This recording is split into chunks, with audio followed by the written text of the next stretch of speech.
आप कक्षा 6 से 8 में हो या 9 से 10 में हो, आपकी टीआरई 2.0 की परीक्षा समाप्त हो गई है, तो आप जरूर चिंता कर रहे होंगे कि आखिर आपका कट ऑफ क्या रहेगा और साथ ही साथ आपको कितने अंक आए हैं, क्योंकि बीपीएससी के साइट पर आपको प्रश्न पत्र और उसका आंसर भी अवेलेबल करा दिया गया है। तो आप जरूर अपना अंक देखे होंगे।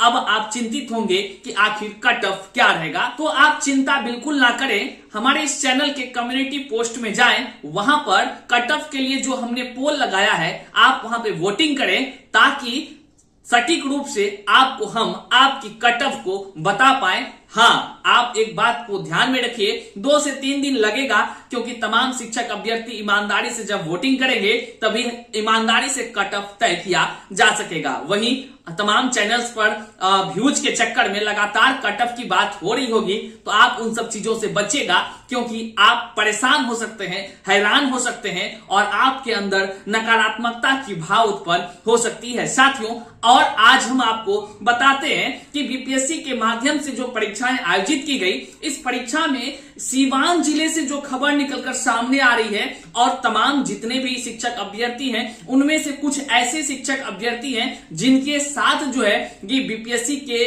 तहत जो प्रक्रियाएं अपनाई गई है, अब वहां पे प्रश्न उठता है। आइए तमाम चीजों से हम आपको रूबरू कराते हैं। बहरहाल उससे पहले नमस्कार, मैं हूं हरे कृष्ण प्रकाश और आप देख रहे हैं साहित्य आजकल। हमारे इस चैनल पर नए हैं तो सब्सक्राइब कीजिएगा, अपने तमाम साथियों तक साझा कर दीजिएगा ताकि सटीक जानकारी से हमेशा आप रूबरू होते रहें। चलिए दोस्तों, सीधे मुद्दे पर बात करते हैं। चलिए बात करते हैं सिवान जिले की। सिवान जिले में हुआ ये कि बीपीएससी टीआरई 2.0 की परीक्षा शहर के लक्ष्मीपुर वेम्बले इंटरनेशनल स्कूल में टीआरई 2.0 की एग्जाम आयोजित थी।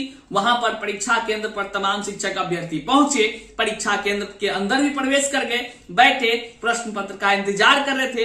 प्रश्न भी आई और तमाम शिक्षक अभ्यर्थियों में बांटे गए। वहीं पर 72 ऐसे शिक्षक अभ्यर्थी हुए जिनको की प्रश्न पत्र हाथ ही नहीं लगा। हाथ ही नहीं लगा मतलब कि उनके लिए प्रश्न ही कम पड़ गए। वह भाषा विषय के प्रश्न थे जो कि उनको मिला ही नहीं। अब 72 शिक्षक अभ्यर्थी है, तमाम तरह की बातें उत्पन्न होने लगी कि ऐसी गड़बड़ी आखिर हुई कैसे।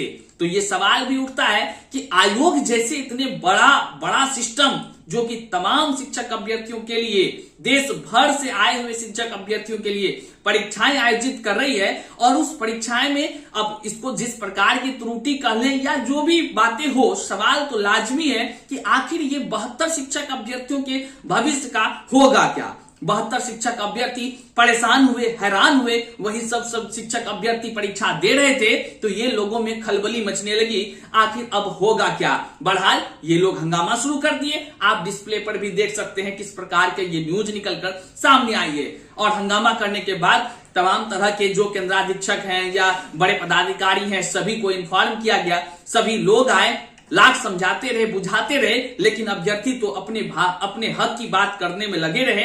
वो सोच ही नहीं पा रहे थे आखिर वो करे क्या।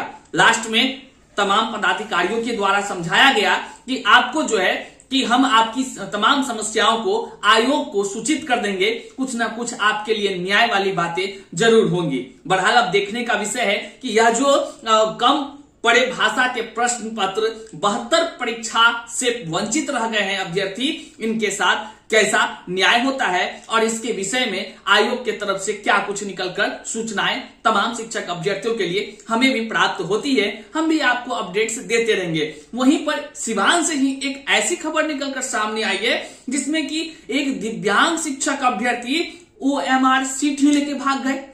OMR सीट, वो OMR सीट जिसके बदौलत बीपीएससी के माध्यम से आपके प्रश्न जो पत्र में आपने जो भरा है वो अंक निर्धारित किया जाएगा, मतलब कि चेक किया जाएगा, मतलब कि आप परीक्षा में बैठे हैं उस पर आपको कैसे पास किया जाए। आप जो आंसर दे रहे हैं वह आंसर शीट आएगा, तभी तो बीपीएससी के तरफ से आपके लिए जो चेक किया जाएगा, आपका कॉपी, आपका मेरिट बनाया जाएगा। वो दिव्यांग अभ्यर्थी OMR सीटें लेके भाग गए, है ना आश्चर्य की बात।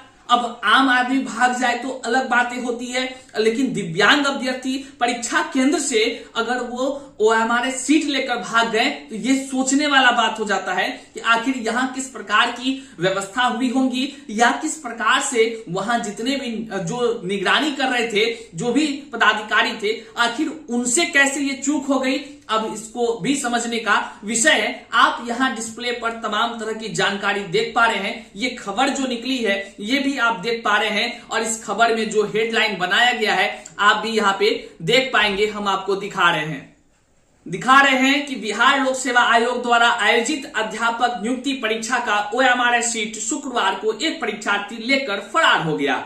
इसको लेकर आर्य कन्या उच्च विद्यालय के केंद्राधीक्षक अशफाक अहमद ने नगर थाना में आवेदन देकर अभ्यर्थी के विरुद्ध प्राथमिकी दर्ज कराई है। आवेदन में उन्होंने बताया है कि शुक्रवार को आर्य कन्या उच्च विद्यालय में अध्यापक नियुक्ति परीक्षा चल रही थी। दिव्यांग अभ्यर्थी राजकिशोर कुमार यादव, जिसका रोल नंबर 511785 है, कमरा नंबर 13 में परीक्षा दे रहा था। दिव्यांग होने के कारण उसे 40 मिनट अधिक समय दिया गया।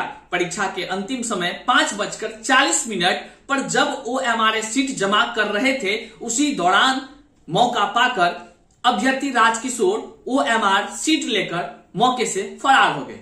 बड़े ही सादगी पूर्वक जो है कि यहाँ के जो पदाधिकारी थे उन्होंने कहा है, लेकिन सवाल तो उठता है कि आपके हुजूर रहते एक अभ्यर्थी OMRS सीट लेकर भाग जा रहा है, इसका मतलब है कोई आपके रहते किसी अन्य अभ्यर्थी के बदले में भी परीक्षा दे रहा होगा, आप पकड़ नहीं पाए।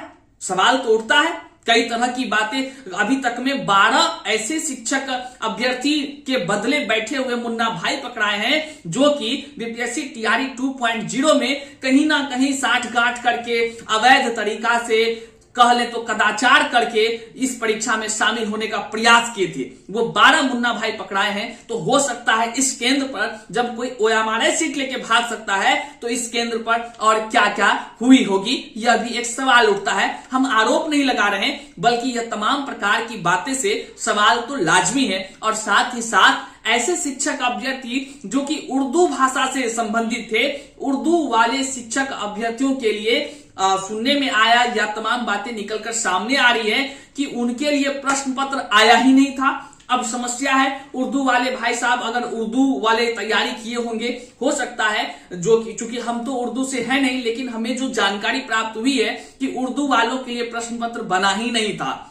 हो सकता है उनसे टिक लगाया गया होगा उर्दू भाषा के विषय में उर्दू का, और उर्दू का अगर प्रश्न पत्र ना आए तो तैयारी जो उन्होंने किया था और उसके एवज में जो एग्जाम दिया, बहरहाल एग्जाम तो प्रभावित होगी ही। अब चिंतन का विषय भी है और सवाल उठना लाजमी भी है कि किस प्रकार से ये विधि व्यवस्था हुई और इस विधि व्यवस्था में कहां से ये चूक हुई, या सरकार के तरफ से कह ले या आयोग के तरफ से ऐसा कोई प्रावधान नहीं था कि उर्दू वालों के लिए स्पेशल उर्दू की परीक्षा हो या वगैरह वगैरह वगैरह जो भी बातें हो। अब देखने का विषय है। आवाज जो उठ रही है, लगातार लोग शिकायत भी कर रहे हैं, हम तक भी सूचनाएं पहुंचा रहे हैं कि सर उर्दू वालों के लिए प्रश्न पत्र नहीं आया था और दूसरा ही सब्जेक्ट्स का हम लोग भाषा का दिए हैं एग्जाम, तो आवाज उठाइए। तो जो जानकारी निकल कर आई हम आप तक पहुंचा पा रहे हैं। अब यह किस प्रकार की सत्यता है इसमें, आपको यदि लगता है कि हाँ उर्दू वालों के लिए प्रश्न पत्र नहीं आया था तो आप कमेंट में जरूर हमें कमेंट कर जानकारी दें,